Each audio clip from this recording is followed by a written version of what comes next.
Good afternoon.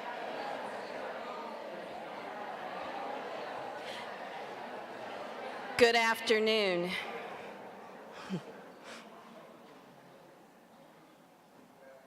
Good afternoon, and welcome to the Irma Rosenstein Annual Lecture.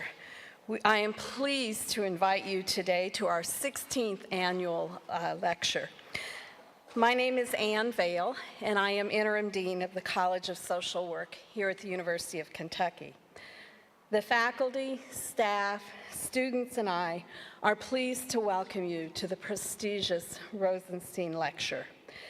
The University of Kentucky College of Social Work promotes community and individual well-being through its research, teaching, and community engagement.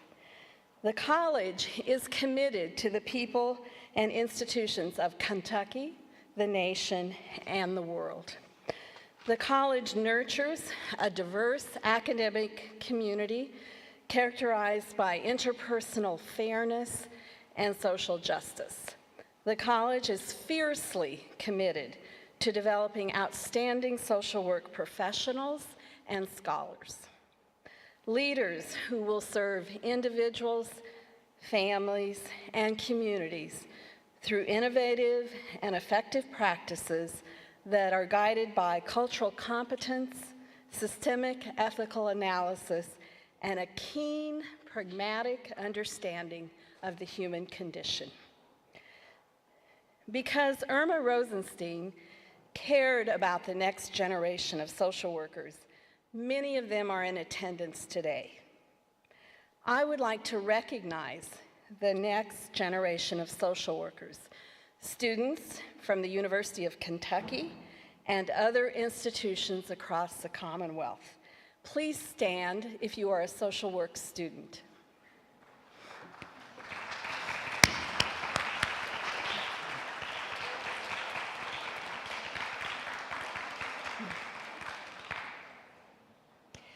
Thank you for your commitment to advancing the Commonwealth and improving the human condition in your future role as social workers.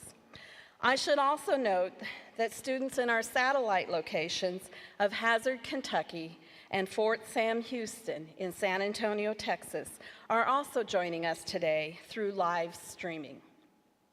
The Rosenstein Lecture Series was founded in 2003 and focuses on at-risk children.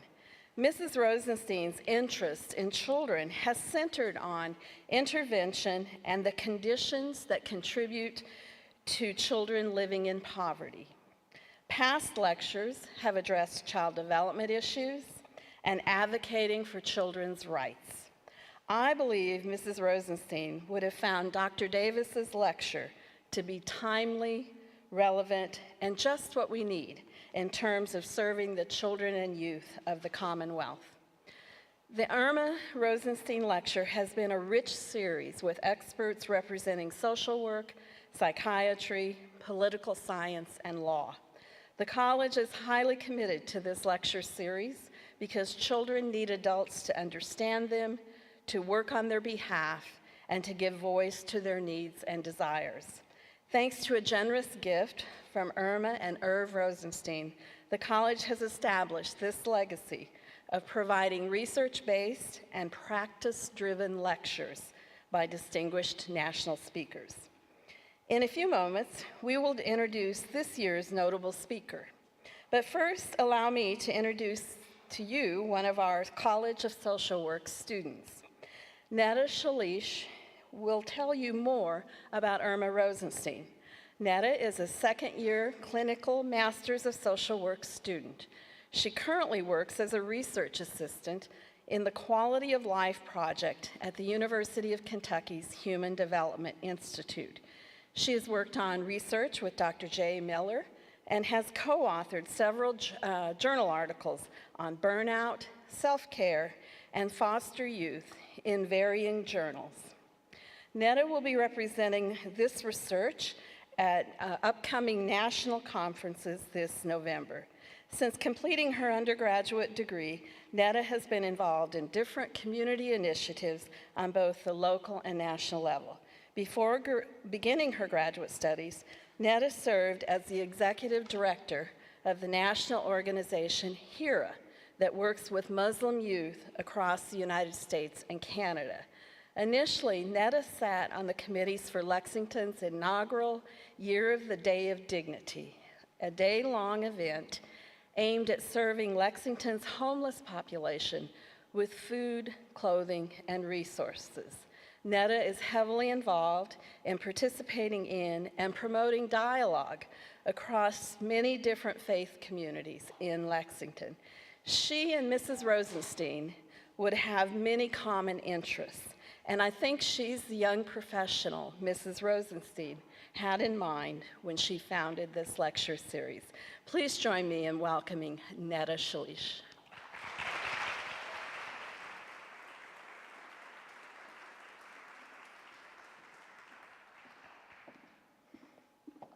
Thank you, Dr. Vale. So I thought it would be a little bit fun to go off script for a second and tell you guys a fun fact about Mrs. Rosenstein that nobody knows and that I just learned. So growing up in New York, Mrs. Rosenstein was a huge fan of Broadway show tunes, and she was known to randomly break out in My Fair Lady. Mrs. Irma Rosenstein grew up in New York City and graduated from the University of Pennsylvania with a master's in social work. She always cared deeply about the welfare of children, the most vulnerable among us.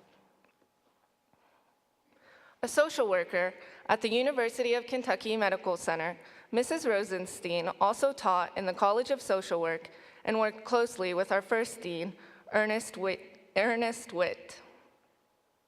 She recognized early in her career that early intervention was the key to both treatment and prevention for kids in need.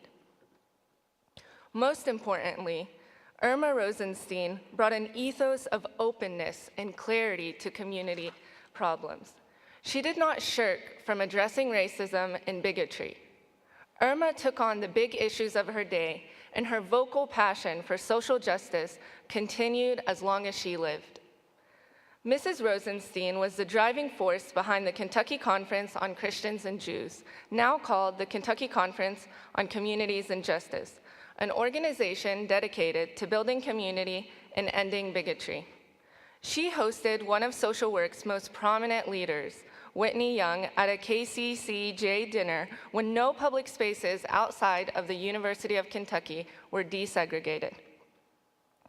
Irma came to Lexington over 50 years ago, and we recognize that she changed this community for the better.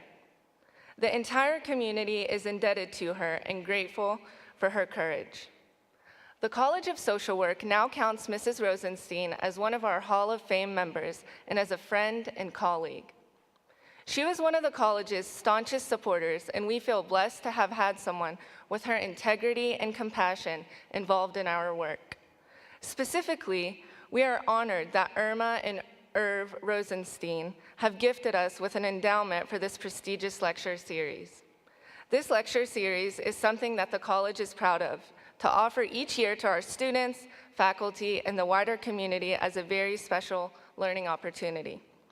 It is now my pleasure to introduce Dr. Jay Miller, Associate Dean for Research, who will now introduce Dr. Fania Davis.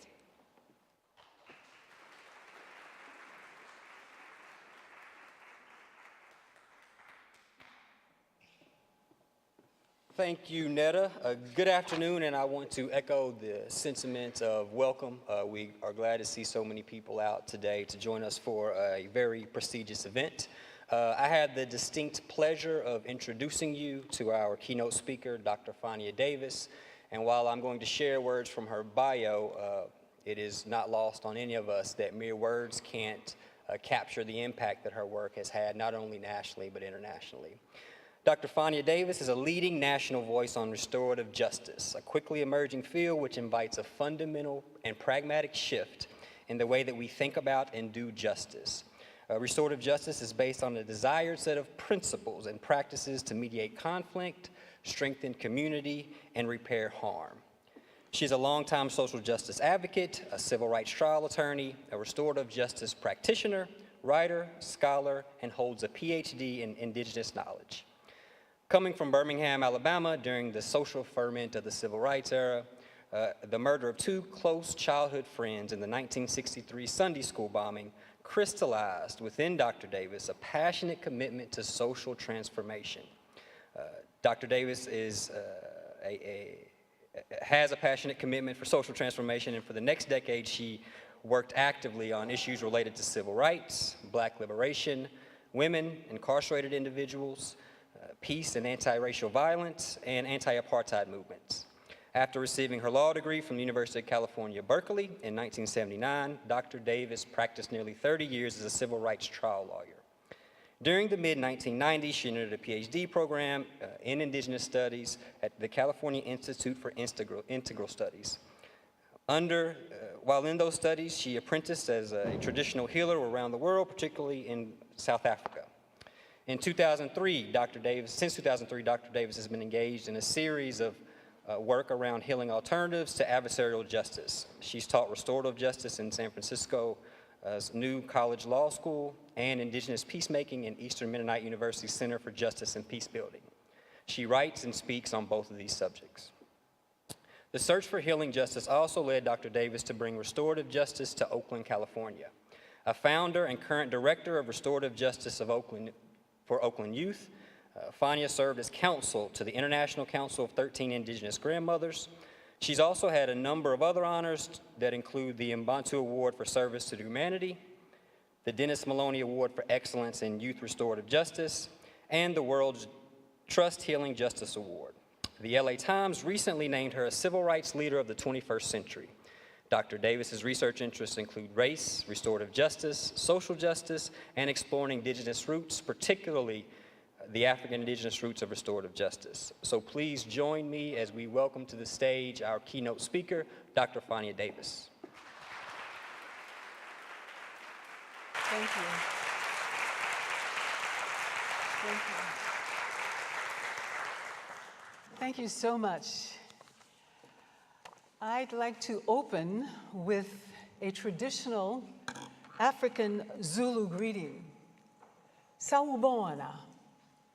If I see you in the marketplace or on a dusty road, I say sawubona, meaning I see you. Beyond the exterior, I see who you truly are. I see your goodness. I see the gift that you are to the world.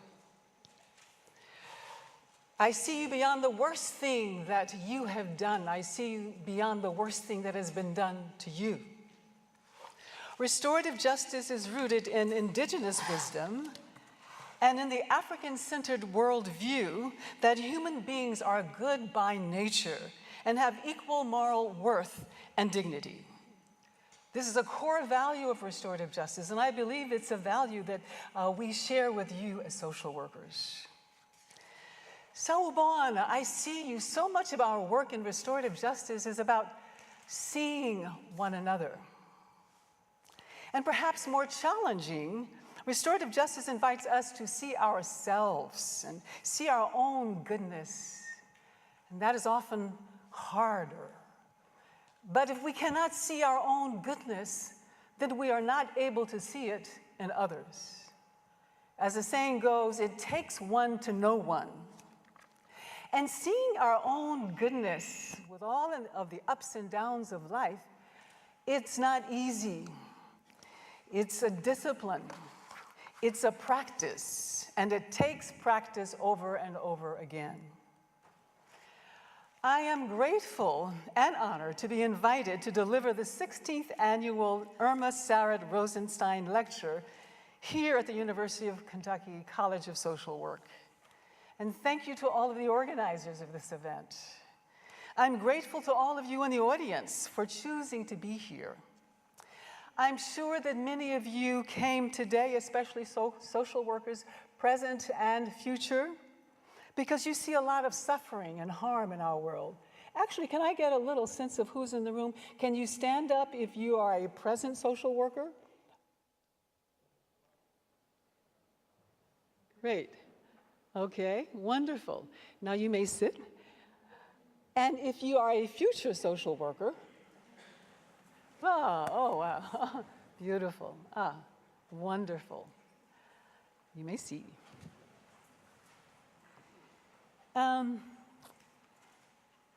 So yours is a noble profession. I know that you care about suffering, and I know that you're committed to reducing suffering in this world. And there's so much of it.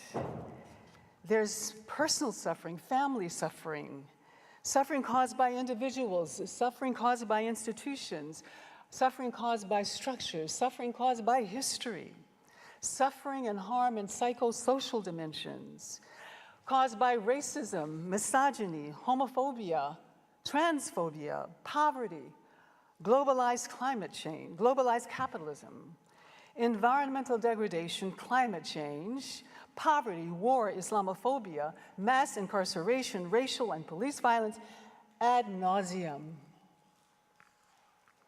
As a culture, especially in the last 500 years, with the advent of colonization, the slave trade, and racial capitalism, the conquista, we have become experts at causing harm to ourselves, our children, our communities, our earth. History is calling upon us to become experts at healing. Not so much healing necessarily like acupuncturists and physicians, healers of the social, of the human body, of the physical body, but healers of the social body, healers of our children, healers of our families, healers of our communities, and healers of our earth. Indeed, if we do not answer history's call, we will have no future. And I just want to acknowledge all of you in the room who stood up, because you are answering history's call. As Irma Rosenstein answered history's call, as Jane Addams answered history's call. I wish to acknowledge a great social worker who recently passed, Ronald V. Dellums, a 14-term congressman from my district in Northern California, just an Olympian peacemaker, a fighter against racism, against apartheid, and a peacemaker. His successor, Barbara Lee, in Congress, who's following in his footsteps in more ways than one, is also a social worker. Winnie Mandela was a social worker. So I can't overemphasize the nobility and the greatness of your profession and your future profession. I would be remiss if I did not honor the ancestors of the land upon which we stand, the Cherokee, the Chickasaw, the Delaware, and others here in the state of Kentucky. In invoking the ancestors of this land, we acknowledge this is an occupied land. This is a post-genocidal land. Like the original harm of slavery, we have yet as a nation to tell the whole truth about this genocide, to take responsibility for it, and to make amends. We're a nation born in unspeakable terror and trauma, original wounds from which we have yet to heal. And because we have not healed, and you know this as social workers, if you have an early trauma as a child in your life and it is not healed, you will reenact that trauma perpetually until it is healed. Slavery and genocide are not dead. They keep reenacting themselves. Slavery and genocide have only evolved, as acclaimed civil rights attorney Bryan Stevenson has said. I want to acknowledge the town of Stanford, Kentucky, for its first celebration of Indigenous Peoples Day last October, a small step toward telling the truth about our history and making amends. I don't know if you celebrate Indigenous Peoples Day anywhere else in Kentucky. Perhaps you do, but I wanted to point out that Stanford is, and to acknowledge them for doing that. So in our time together, I want to cover 3 areas. I want to share a bit about my personal journey, first of all. How did I get on this path of becoming what I call a warrior and a healer, not one or the other, but both. In other words, how did I come to embrace both racial justice and later in life, restorative justice? And then we'll ask, well, what is this thing called restorative justice? I'll share stories of our restorative justice work in Oakland, California, and especially with children there and young people. Third, I'll briefly explore what restorative justice and social work have in common and how the two fields can mutually benefit from closer linkages. So as for my personal journey, I was born and came of age in Birmingham. You know it as Birmingham. We knew it as Birmingham, Alabama. The most racially segregated city, as Dr. King said, in the South at the time. As a child, I lived amongst apartheid-like social structures. And the pervasive social messaging was that Black people are subhuman. Black people are inferior, subordinate, and therefore didn't deserve decent homes, schools, and jobs and communities. I lived in a neighborhood called Dynamite Hill. Born in a city called Birmingham, lived in a neighborhood called Dynamite Hill. And that's because of the frequency of bombings that were set off by the Ku Klux Klan to terrorize those of us who were active in the civil rights movement, those of us who were challenging segregation. We were fortunate. We moved into a neighborhood that had previously been all white, and so we were pushing the color line. And we were very fortunate that our home was never struck, but we would wake up in the wee hours of the morning to sounds of explosions going off all around us. My church was bombed because we had interracial youth discussion groups there. Just across the street was attorney Arthur D. Shore's home, a great fighter against segregation who worked with Thurgood Marshall and many others. His home was bombed. They made an attempt to bomb 4 times, and 3 times it was successful. You probably all know about the next bombing I'm going to tell you about. And let me start the slideshow here. The Birmingham Sunday school bombing. 2 of my good friends were lost in that bombing. Cynthia Wesley, the bottom left, and Carol Robinson, upper right. Cynthia lived just doors down from me in my neighborhood. We played together. Carol Robinson lived a little bit farther away, but she was a close family friend. Our families traveled together, and we were in Jack and Jill and other social organizations together. So these experiences, and especially this last one, created in me this irresistible and burning yearning to be an agent for social transformation, to create a different kind of world without racial violence, and without racism, without oppression. So I left the South as a ferocious sort of warrior for justice. In the late 1960s, when I married, we moved to California where we worked with the Black Panthers. Police invaded our home and shot and almost killed my husband. Our comrades organized a successful movement to defend us. As a result, the charges of attempted murders of police officers were dropped against us. The court found that the police entry into our home was a violation of our constitutionally protected right of privacy. And the judge essentially found that we were targeted by the police because of our work with the Black Panther Party, and that violated our constitutional right to First Amendment free association. Also, my sister, Angela Davis, was targeted. I want to get another poll in the room. How many of you know Angela Davis? Okay, that's a pretty good number. But I hope that those of you who didn't raise your hands will Google her and learn a little bit more about her. But she is still today an international icon for social justice. She's especially known for her prison work. She is a professor and author of many, many books. She was targeted in 1970 because of her civil rights and her political activities. A massive international movement was organized to defend her and to free her. I traveled all over the world speaking on her behalf. And then after my sister's case, I was so impressed with the work of the lawyers because my sister was charged with capital charges of murder, kidnapping, conspiracy. And she could have gone to the death penalty. I mean, she could have gone to the gas chamber, had she been convicted.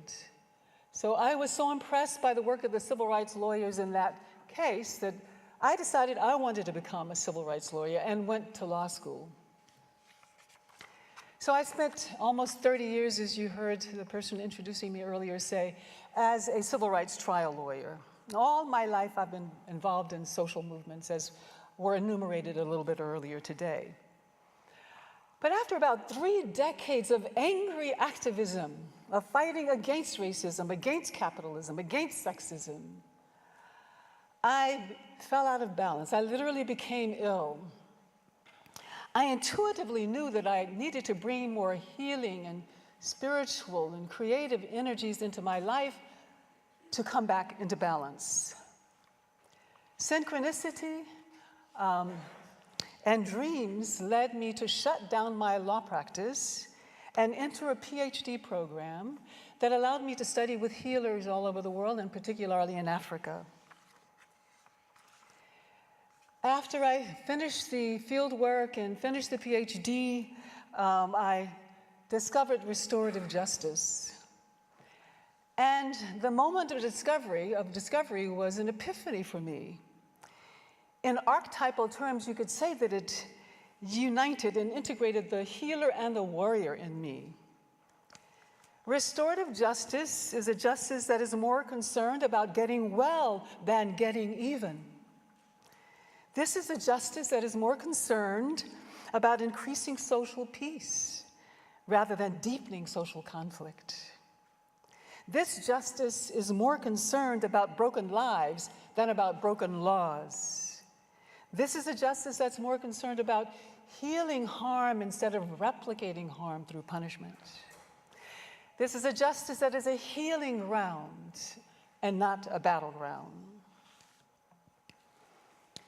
It was an epiphany for me because I had seen firsthand as a trial lawyer how adversarial law, our system of retributive law, damages relationships. After lawsuits and after litigation, relationships are more damaged than before the litigation got started. So let's talk about what restorative justice is. Oh, there's a few slides of the healers that I worked with, especially Credo Mutwa, Busamazulu Credo Mutwa in the right upper corner there. So what is restorative justice? Restorative justice is a worldview rooted in indigenous principles and a theory of justice that emphasizes bringing together everyone affected by harm to address their needs and responsibilities and to heal the harm as much as possible. So I don't know how many of you are acquainted with restorative justice, and to what degree you might be acquainted if you are, but many people have a mistaken view of restorative justice as solely a conflict resolution modality. It's something that you do after people have had a conflict. It's something you do to heal that conflict. Well, restorative justice does do that, but it's not limited to that. It's also a worldview. It's a way of life. It's a way of being present in the world in ways that cause healing instead of in ways that cause destruction and harm.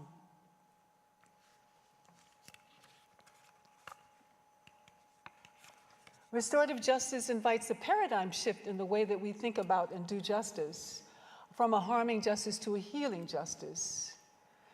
You could say that there are three questions that retributive, oh, I forgot I have this mic on. I can move a little bit. You can hear me okay now? Okay, great.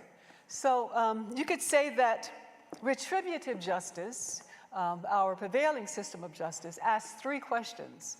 Number one, what law or rule was broken? Two, who broke it and what punishment is deserved? It's focused on broken laws, it's focused on punishment. Restorative justice flips the script and asks three different questions. Who was harmed? It cares about harm. And what are the needs to needs-based justice? What are the needs and responsibilities of everyone impacted? And number three, how do all impacted come together to address needs and responsibilities and heal harm? So healing, harm, addressing needs, and holding ourselves responsible, and everyone impacted coming together to address those needs and responsibilities and to come up with a plan to heal the harm. Just a little anecdote that sometimes helps people understand the difference between restorative justice and retributive justice or criminal justice. Imagine an old woman, probably older than me, who looks frail, is carrying a purse, and she's got two of what appear to be her children or great-grandchildren, and she's walking along, and suddenly a young man comes and knocks her to the ground forcefully and grabs her purse and runs away. We say that our justice system would bypass the children, bypass the grandmother, and go after the person causing harm. Our system is very offender-focused. Doesn't care as much as it should about persons who've been harmed. Restorative justice would react in a way that you would probably react. You would see, first of all, about the grandmother. How can I help her? Administer first aid if you can do that. Call 911. Once you attend to her needs, then you turn to the children who are traumatized. You work on calming them down. Then you would also wonder, well, what's going on in that young man's life? You know, he is responsible for harm. And let's call him in so that we can see what's going on and see how he can repair the harm that he just did. So restorative justice is a balanced justice. It is focused on persons harmed, persons causing harm, and everyone else impacted. It's a balanced justice in that sense. You could say that ours is a system that is based on a prevailing system based on a Roman notion, of just deserts. That is, if I do harm, the scales of justice become imbalanced. The only way for the scales to be rebalanced is for me to be caused harm. If I inflict suffering on someone and cause that imbalance in the scales of justice, then suffering must be in turn inflicted upon me to rebalance the scales. In that sense, it's a retributive justice. You could even say that it's officially sanctioned retaliation, a justice that responds to harm with more harm, a justice system that harms people who harm people, presumably to show that harming people is wrong. But it only replicates harm. And we talked earlier about all of the harm that pervades our culture, and our justice system is a big contributor to it, especially when you look at mass incarceration, which is the nadir, the low point of this punitive system of justice that we're talking about. So restorative justice has indigenous roots.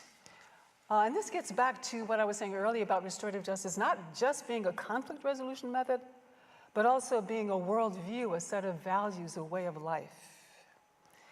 At its best, restorative justice is inspired and informed by a vision of a decolonized justice, one that predates empire, the nation state, and slave trade. Restorative justice is rooted in three bedrock indigenous principles. First, humans are inherently good and have equal moral worth and dignity. We talked about that earlier, and how we share that value with you as social workers in your code of ethics. The second principle is we are all related. We participate in this vast and luminous web of interrelatedness, affirmed today by quantum physics. The ancients knew it. Ubuntu, the philosophical cornerstone of South Africa's truth and reconciliation process, expresses this relational worldview. Ubuntu, I am because we are, and we are because I am. Ubuntu emphasizes humans' inter-identity and interrelationships with all dimensions of reality: people, places, lands, animals, waters, air, and so on. We are part of it all. In the Judeo-Christian worldview, you find this relationality in shalom. It's expressed in shalom. It's a peace concept that emphasizes right relationships between individuals, between groups, between people and the earth, and between people and the divine. And our purpose in life, according to many traditions, ancient traditions, is to nurture our relations, is to be in good relationship with everyone. The purpose of knowledge is to learn how to live better with one another. The purpose of everything is to nurture those relations. Third, Ubuntu, the third principle, indigenous principle, Ubuntu affirms the third principle really is the principle of responsibility. And what I wanted to say is that Ubuntu affirms not only our inherent interrelatedness, like the Lakota Sioux say, Mitaki or Yasin, we are relatives, we are family. And by virtue of being in relationship, that means we are here to take care of one another. And we are responsible. If we cause harm to one of our relationships, we are responsible for repairing that harm. These ancient insights, respect, relationship, and responsibility, engender restorative justice values, and we call them the 3 R's. Again, respect, relationship, and responsibility. These are lodestar values that guide all restorative justice processes. Are we respecting our fellow and sister human beings? Are we in good relationship with them? Are we being responsible?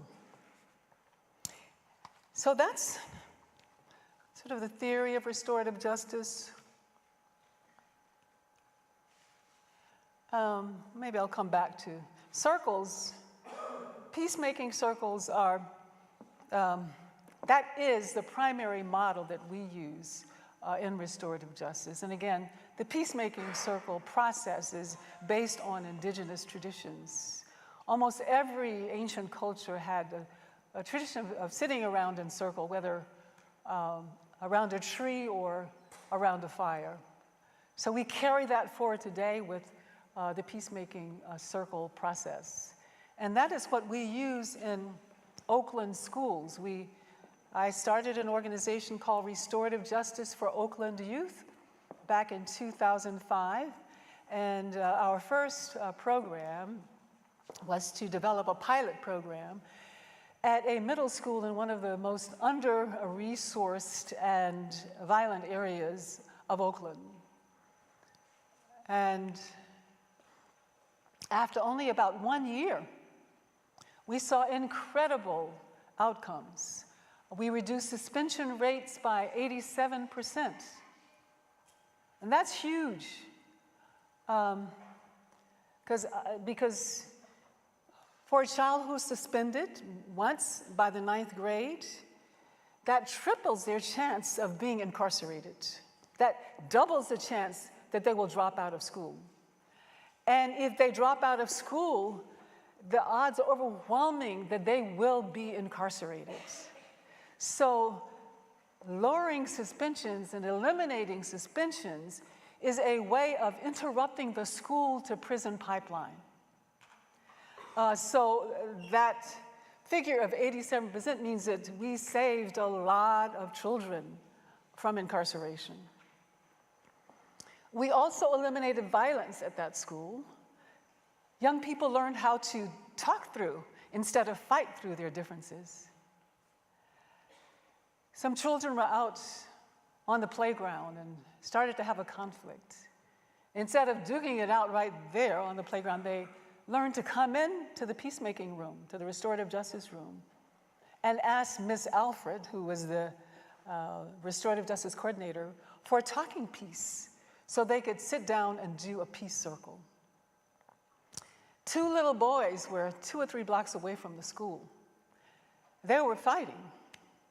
A parent, or not a parent, a resident in the neighborhood who knew about the work that we were doing at Cole Middle School, hauled the 2 young men into the school and into the restorative justice room. And one of the little boys said, "We can't fight at school, and now we can't even fight in the neighborhood." That's right. So that was our first pilot. It also eliminated teacher attrition. Teachers wanted to teach instead of running from school to school because it was just such a hostile or difficult work environment. That pilot program caught the attention of a lot of principals and schools in the entire school district, and so we were asked to do trainings at other schools. And by 2010, just a couple of years later, with some student organizing, the school district decided to adopt restorative justice as official school policy. So that's public policy now for that school district. And I want to pause there for a moment because for me, coming from a history of so many movements, as important it is for me to engage in work that will help transform the lives of our young people, of our children,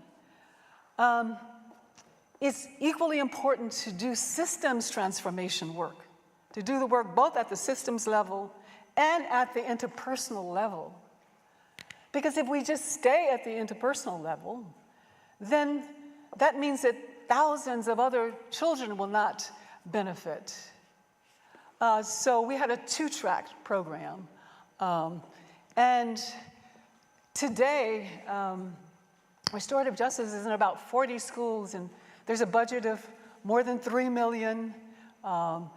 There is staff at the district level and at schools, full-time staff with good paying jobs, like teachers, and they get benefits, not just these contracts, right? The independent contractor relationship, but employees with good benefits. And so that's a great victory as well.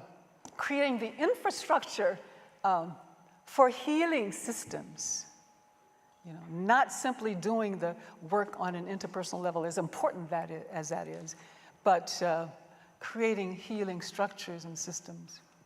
So after, it must have been, yeah. So this is a study. This is a graph from a study that looked at restorative justice implementation between 2011 and 2014. The study came out in 2015, and it showed that in restorative justice schools, the blue bars, the graduation rates increased by 60% compared to only a 7% increase in non-restorative justice schools. Significant. Not only behavioral changes with youth learning how to talk through their differences instead of fight, but doing better academically. Academic, not just social outcomes, positive, but also positive academic outcomes. tests. Look at that. The reading scores went up really high, 128% increase versus only 11% increase in the non-restorative justice schools. Kids came to school. The chronic absence rate in restorative justice schools went down 24%. It was a place where they wanted to be, a place where they felt seen, a place where they felt heard. So chronic absence went down.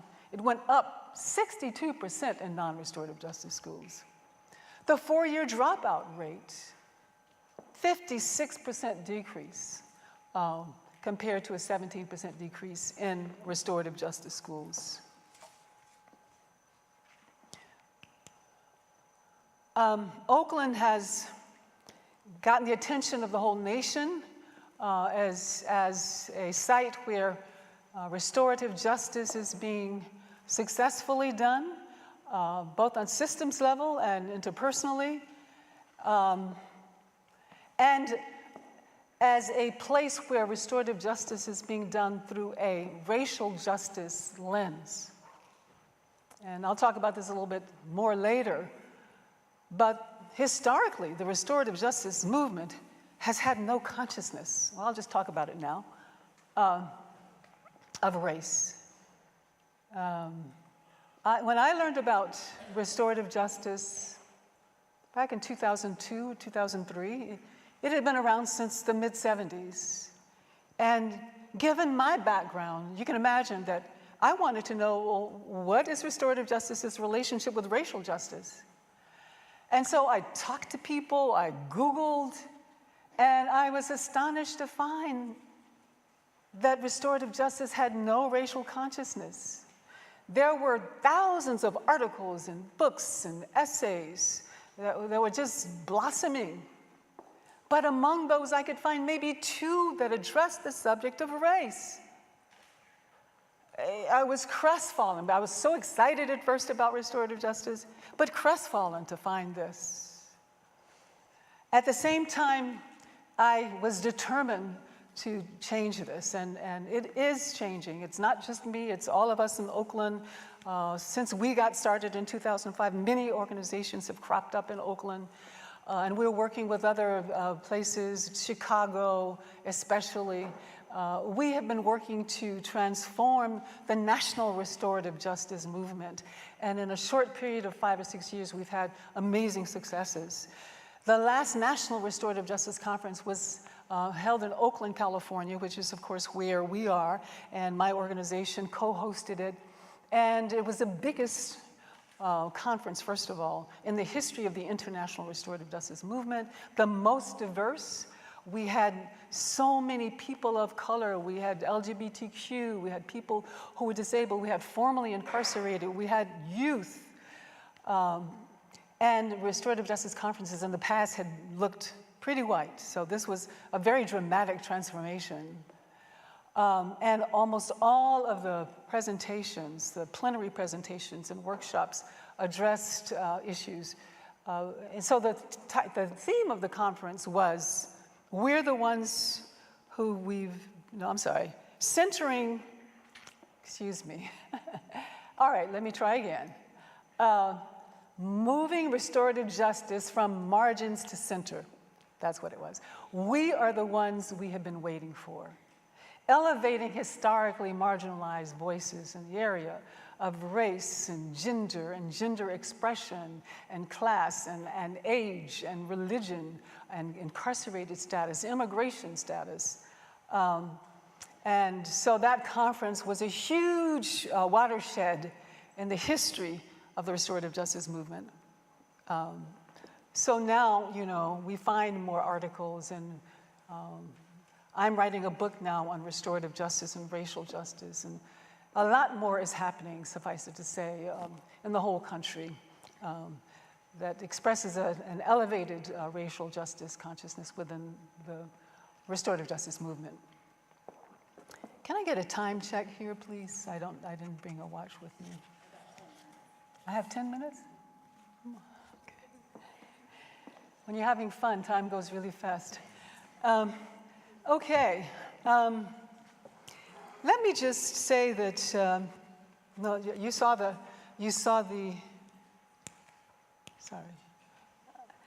You saw the data. I just want to tell a few stories. I'm a witness. I've seen, you know, the stories. I've seen what is at the bottom of this incredible graph and these incredible data. I've seen students with failing grades in multiple incarcerations who were not expected to graduate, not only graduate, but achieve 3.0 plus GPAs. Girls who were long-term enemies become friends after sitting in a peacemaking circle. Instead of fighting, as I said earlier, students come into the restorative justice room to talk through their differences. Youth and adults who walk into a circle feeling anger toward one another end up embracing. And let me just quickly add here, this work, restorative justice, is not just to benefit our youth, but it's to benefit teachers in their relationship with students, teachers in their relationships with one another, teachers in their relationships with administrators. And we train security guards at schools. We train cafeteria workers. We train everybody, if possible, in this process. So let me just tell you the story of Cameron.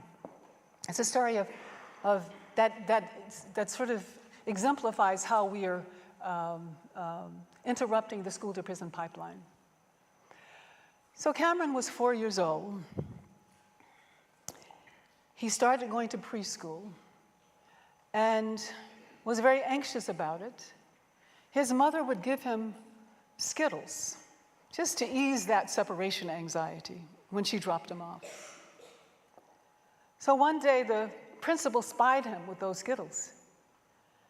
And he scolded Cameron, and he grabbed the Skittles, and Cameron was watching to see what the principal was going to do with his Skittles. He was not happy about it. He saw the principal unlock the principal's office door and walk in and put the Skittles in the bottom left drawer in his desk. Cameron, resourceful even then, was strategizing. Well, how am I going to get my Skittles back? I can't get in the door because it's locked. Oh, but there's a window over there. But that window is this high, and I'm this high. So he finds a chair, pulls it up to the window, steps on it, and goes through the window, and opens the door, and retrieves his Skittles. So the principal sees him in the corridor again, and is really angry, and suspends him for theft, a 4-year-old, for 5 days. And that is not an isolated story. You know? We have 6-year-olds who are handcuffed, taken out of class because they've had a temper tantrum. Schools are becoming prisonized, you know, with police everywhere and wand searchers and security gates or security checkpoints, and criminalizing normal adolescent behavior or normal child behavior, making it a crime. So that was his introduction, Cameron's. When he went to middle school, he was in milk fights in the cafeteria. He was arrested for battery, assault and battery. By the time he was in the 11th grade, he'd had about 150 suspensions and some expulsions and several arrests. And he was homeless and gangbanging. Until he was brought in to an alternative school for justice-involved youth. And as he walked over the threshold, he didn't want to go to the school. Why are they bringing me here? I don't want to be here. He walks over the threshold, and the principal is there, the vice principal is there, school security officers there, and they embrace him. They welcome him. And you know, he's sagging, he's got his hoodie on. He goes into the principal's office, and she holds up his file, thick file of all of his arrests and all his suspensions and all of his expulsions. She basically says, take this, tear it up, throw it away. This is a school of second chances. And then she takes him to the restorative justice room where young black men are sitting in a circle having a discussion using a talking piece about what it means to be a black man growing up in America. And they're crying. He's never seen black men cry like this. You're not raised to cry. Expressing their emotions. And he ends up graduating with honors because he was in an environment where he was seen. They could see his goodness. They could see his gift. And he was very smart. He worked with my organization for 3 years as a youth advocate. And we would go to different places in the state to train principals and administrators and teachers. And we happened to be at one training where he said to me, "Ms. Davis, you see those 2 men over there?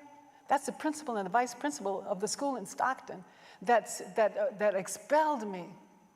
You know, they kicked me out of the school system there, and I had to go somewhere else." And I just was looking at him and then noticing he didn't have a trace of rancor, you know, no bitterness, no anger. In fact, during the break, they came up to him and they shook his hand and he gave them a big smile. And it was just beautiful to see his growth and beautiful to see that this young man, you know, who was suspended and expelled was now teaching teachers and principals and vice principals that it's not a good thing to expel or suspend. He was teaching them about the negative cascading consequences of suspending students, of doing what they did to him. It was just a beautiful thing. One other quick story. So we do circles when harm does occur, you know, after harm, in the wake of harm, and we use that restorative justice process where the young person causing harm has to take responsibility and do whatever the circle decides he should do or she should do as an alternative to suspension. So that's how we were able to reduce suspension rates by 87%. And I don't have time to get into examples of what those circles look like.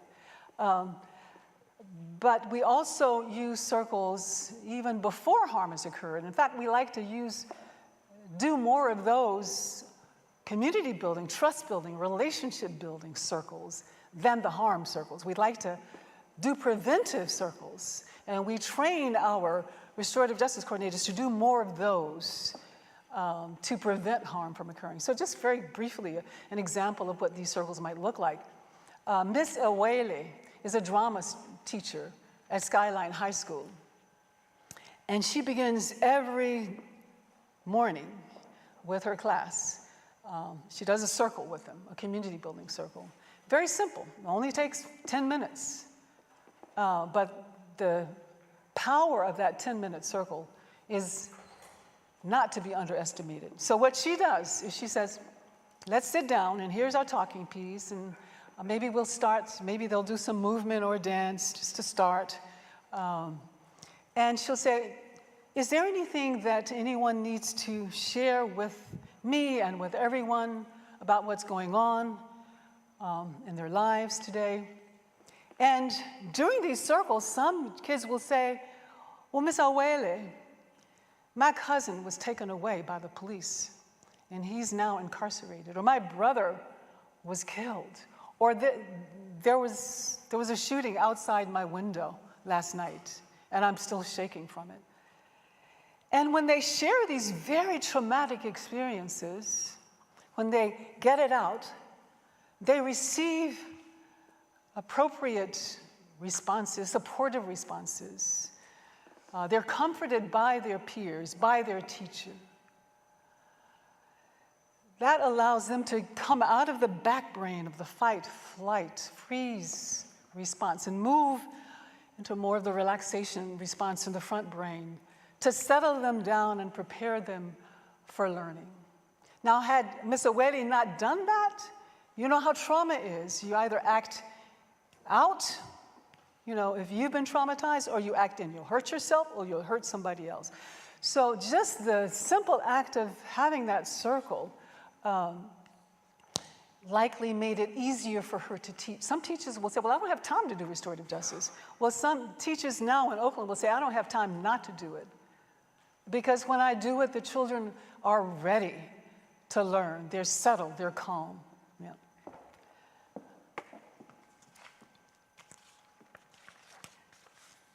Okay, so just very briefly, I want to, oh, okay. I'm going to back up a little bit there. I talked earlier about the linkages between and the commonalities between social work and restorative justice, and I'm hoping we can elaborate on that a bit during the question and answer and the discussion session. But for me, looking at your code of ethics, 4 values stand out that are very closely aligned with restorative justice. Number 1, dignity and worth of the individual. That's part of your code of ethics, right? Yeah. I've talked about that a few times already. I've talked about it as being a core African Indigenous worldview or principle. I've talked about it as a core principle of restorative justice. Centrality of human relationships is also one of your values, one of your core values. And I talked a long time earlier about Ubuntu and Mitakio Yasin and Shalom and the importance of being in good relationship. The importance of us learning how to learn to be present to one another in ways that bring healing instead of in ways that bring harm. We are very good, as I said earlier, at being present to one another in ways that harm. And as I said earlier, history is calling us to learn to be present in ways that bring healing. So centrality of relationships. Social justice is huge. As I learn more about social work, I see how committed you are, not only to individuals and families, but to social justice. And we in the restorative justice move a lot of healing work, and not just healing relationships, but healing ourselves. And as I said earlier, when teachers do these circles and do restorative justice, it's not just for the kids or their families, it's for them too. And we really work hard in my organization on walking the talk, on not replicating retributive and punishing ways of being present to one another, even when someone hurts you. Learning how to respond in a way that heals. And it's tough because everything in the society is antithetical to that and diametrically opposed to that. But we in our organization really work hard at being the change that we want to call forth, we want to see in the world. And I don't know if social work is as experienced in that part as we are. I'm not sure, but if I'm right, then that's a way that social work can benefit from restorative justice. So in closing, I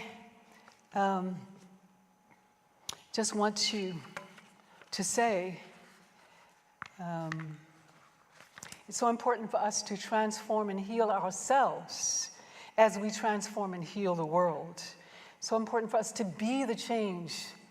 That's how we call it into existence, by being the change on individual levels, on systems levels as well, but it begins with us. History is calling upon us to be warriors and healers. Warriors is the social justice aspect, healers is the restorative justice aspect. As Rolihlahla Nelson Mandela was, as Mahatma Gandhi was, as the International Indigenous Youth of Standing Rock were. And on hope, this is a time of the victory of a US president who is a billionaire and has created a cabinet of billionaires, the 1%. This is a time of victory of racist, Islamophobe, It really gets hard, right? Yeah. Whoa, it's just, what next? But let us not forget, this is also a time of activism that is bubbling up with energy and power all over, the likes of which we have not seen in decades. The youth, the Black Lives Matter movement, the gun violence movement, the Standing Rock movement, the Me Too movement, which is about to bring down Kavanaugh as we speak. Yes, yes, yes. More women running for political office than ever before, immigration movements. And I have seen anti-racist movements and white people really trying to grapple with their own white privilege in ways that I have never seen before. I have seen white people telling the truth, looking at their past, telling the truth about their ancestors' complicity with slavery and the slave trade, like never before. There are universities who are telling the truth about their past complicity with slave trade and slavery, and they are making amends. Never before have I seen. Confederate memorials are coming down all over the country. So as we find in nature, when there is a poison that is very much present, right next to it, you will find the antidote. So this is a time of great hope as well. It's a time of great danger. Be hope is my message. Be hope. As Dr. Cornel West has said, for us in these times to have hope is even too abstract and too spectatorial. Instead, we must be the hope, an active participant and a force for good as we face this catastrophe. Thank you. Thank you. Thank you. Thank you. Thank you so much.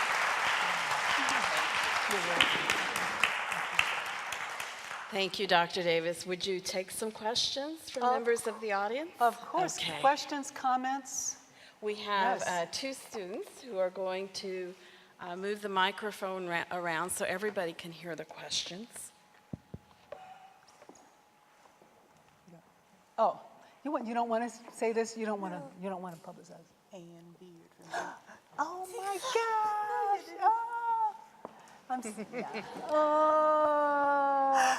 Oh, this is an old friend from Birmingham, Alabama.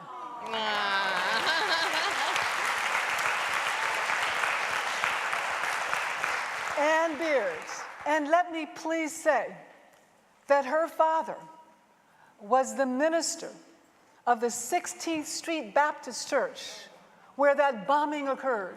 She was there. Yeah. So beautiful. That's not beautiful, but it's beautiful to see you. Okay, good. Yeah. Yeah.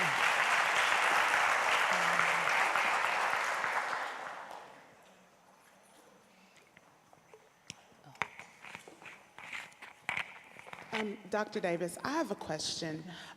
When we think about restorative justice, we had a speaker in our class last week, Mrs. Taylor Shim, and she was talking about the verbiage of restorative justice and the change that you talked about in terms of looking at restoring instead of retribution and replicating harm. Yes.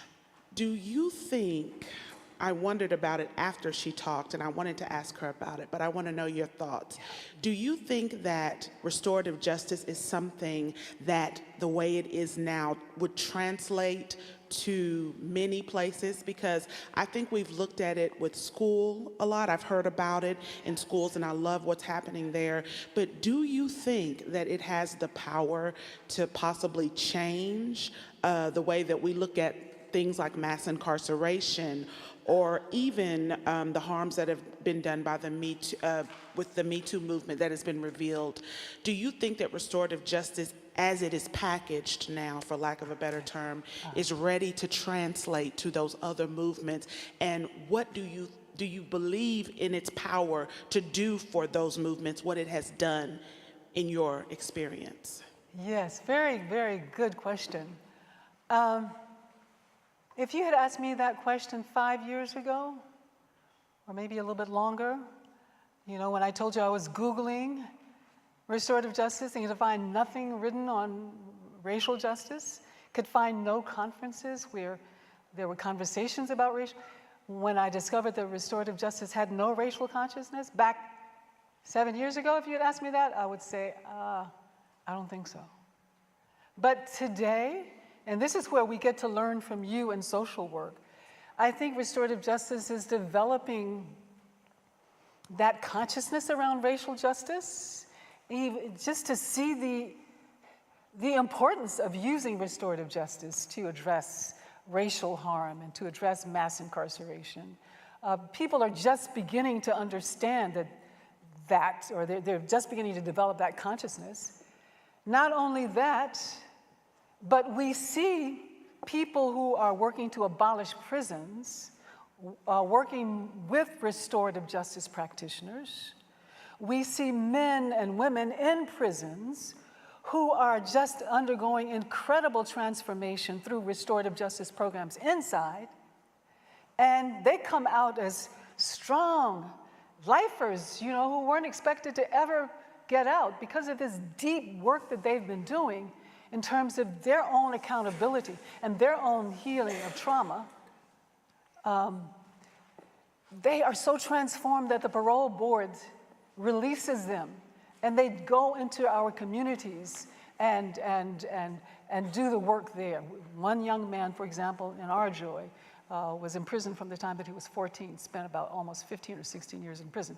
So all of that is to say that I think we're getting to that now. And at this last conference that I mentioned earlier, where we had more than 100 incarcerated people, men and women there, we are starting the conversations about how restorative justice can be used to interrupt mass incarceration. We know that if we look at the data on using restorative justice as a way to keep our youth out, as a diversion, it's very successful. The recidivism rates fall from like 70% to 15%. So we can use restorative justice as an alternative to incarceration, and all of the studies and data show it. So it's really the will of the restorative justice movement. And also, it's not just on the restorative justice movement, it's also on the abolitionists and the racial justice activists to adopt more healing ways of being present. Because racial justice activists, like I was, very angry, just wanting to fight and being very aggressive and that only increases the anger and the belligerence and the aggression in our world. So I think that if restorative justice activists can develop greater consciousness about mass incarceration, its roots in convict leasing, which is a very dark and unknown chapter in our history, its roots in slavery, how the criminal justice system from the very beginning in this country is rooted in racial terror. It was commandeered after the Civil War as an instrument to subjugate black people and to enslave them without, slavery, or to put them back in the position that slavery had them as much as possible. So it's a matter of restorative justice activists developing greater consciousness along those lines, and then racial justice and prison activists developing more healing stances and ways of being in the world. And I think if we come together, we can definitely end mass incarceration. Yeah. Mm-hmm. Other questions? Your message was just so powerful. It's just an honor to have you here at the University of Kentucky. I'm Janie Heath. I'm the Dean of Nursing, and it's just my pleasure to be here with all of our social work colleagues who have the same mission and commitment to promote health and wellness across the continuum here in the Commonwealth and beyond. So I'm curious about the work that you did with the children in Auckland. Did you follow any of the health outcomes? Smoking, drinking, drugs with any of them? Did you see any impact with the work that you did with your restorative justice circle? We didn't do any studies that measured those outcomes. This is the broadest study, the one that was up earlier. But that's something that we definitely need to do. Now, we did hear from parents that the children were less argumentative and less combative and in better relationship. We found evidence of of definitely healthier relationships, but we have not done the health outcomes, the physical health. That's something that we need to do for sure. We'll partner with you. Oh, yeah. Okay. I'll get your card. Yeah. Dr. Davis, thank you so much for coming. Restorative justice is something that I had very little exposure to before this, so Can it's you great. speak a little louder? I'm having some difficulty Yeah. hearing you. Sorry, I do speak very quietly. I said thank you for coming. This is a Yes. topic I had very little exposure to, so it's great to hear from someone with so much experience. My mother is currently getting her administrative license to be a school administrator. So I was wondering how somebody with very little exposure to this, who is going to be a principal. For some reason, I know, I'm getting older. My hearing is not what it used to be, but I'm having a lot of difficulty. Okay. Can you stand up maybe and speak a little slower? Yeah. Because I want to hear you. I was saying that my mother is currently getting her license to be a school administrator, and I'm Yes. wondering how somebody who is going to be in charge of a school who is interested in this topic Yes. would go about learning enough to start implementing it in their school. Oh, okay. Great question. Thank you. Well, you can contact RJOY for one thing. Restorative Justice for Oakland Youth. It's www.rjoyoakland.org. I think there's some restorative justice organizations in Kentucky. Does anybody know? Because when I was here a few years ago. Is it the Kentucky Center for Restorative Justice, Diana, is that right? What's that? I believe, if it's on, oh, there it is. The Kentucky Center for Restorative Justice, Diana Queen is one of the organizers. I mention this because my hometown of Maysville, Kentucky is looking into starting up a restorative justice project. I'm actually a law student. I'm not even a social work student, but very interested in this kind of thing. Great, great. And Linda Harvey. There she is. Yeah. Linda, do you want to address that? Thank you for that. Linda Harvey is a great restorative justice practitioner. I met her, I don't know how many years ago. Long time ago. Yeah, a long time ago. Good to see you again. I've been doing this since 1995. And let me tell you, to sell restorative justice is a hard sell. And I'm so glad that Fania is here and that my good friend Kay Hoffman brought her in, because we don't have it full scale in the schools. We've done some circle work, we've done mediations, but the school system here in Lexington has not bought into it, and which is unfortunate. The court system uses us, the district court, circuit court, that kind of thing, but it's still one by one. So in order to have a transformation, more communities, people in the communities have to be a part of this to push it forward. Yeah, that's so true. Linda, you were saying that it's moving forward in the justice system? Yeah. Okay, because when I was here last time, I think some lawyers and judges, I think it was a bar association. It was Louisville Bar Association. They started restorative justice in Louisville. So they've started restorative justice in Louisville, and it's mostly working in the justice system. Who was the judge that we both know? I can't remember her. Okay. Anyway, there are judges and lawyers who are really advocating for restorative justice in Louisville, Kentucky, in the courts. But in the schools, there's resources online if you go to RJOY Oakland, and then call if you have. No studies that have been done on the students that have went through the restorative justice. You know, this is relatively new. We started this work in Oakland in 2007. What is it now, 2018? It's a little bit more than 10 years. And the research that we've done, it's bare bones. It's basic. And the most developed research is what you just saw. But that's needed as well, the longitudinal studies. But we do know that we need to be doing this work in communities as well as in schools, because it's not going to be sustainable If the kids are doing the work in schools and having peacemaking circles and talking through their differences, but they go home to a very punitive and retributive environment, it's not going to stick, right? So that is what led us in part to launch a restorative city initiative and a community initiative. RJOY started that just a couple of years ago. But we have seen situations where kids in schools do really well, like in alternative schools for system-involved youth with their peers.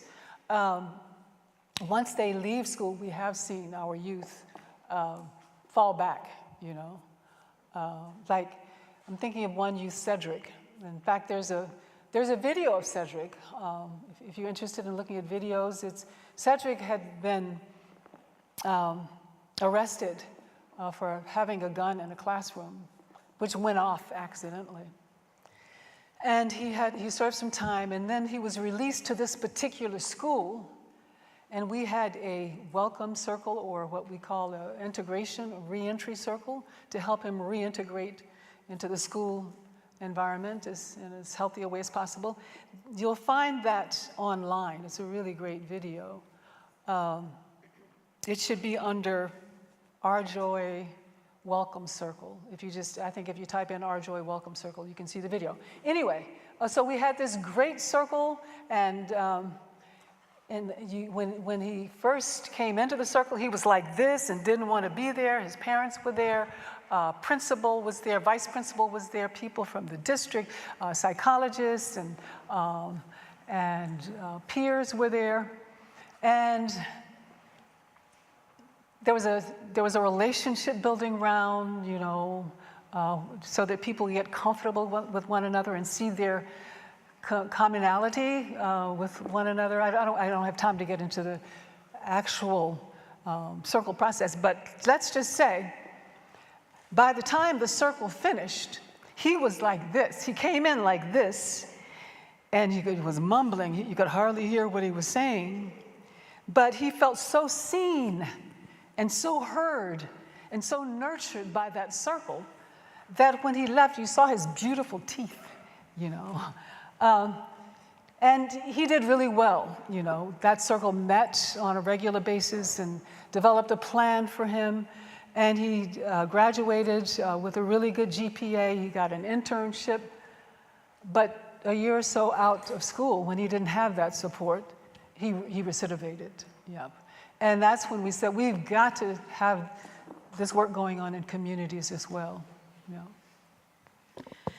Dr. Davis, yeah. We have arranged to have a reception in your honor after this event. Okay. I hope everybody in the room will join us there, and perhaps they can have some one-on-one time with you and hear some more stories and share your experiences with Dr. Davis. Thank you so much for joining us today. You had me at your comment, your first early comment, answering history's call to reduce suffering and promote healing. And you talked about that we must be both a warrior and a healer. It occurred to me that many of the things we do in school is to develop warriors. But we don't spend as much time on developing healers. And I think that could start with me to emphasize the 3 R's you talked about: respect, relationship, and responsibility. Thank you so much for joining us, and be hope.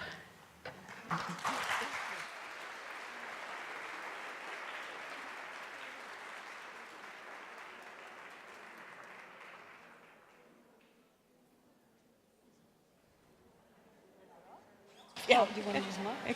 No, I think yours is off too.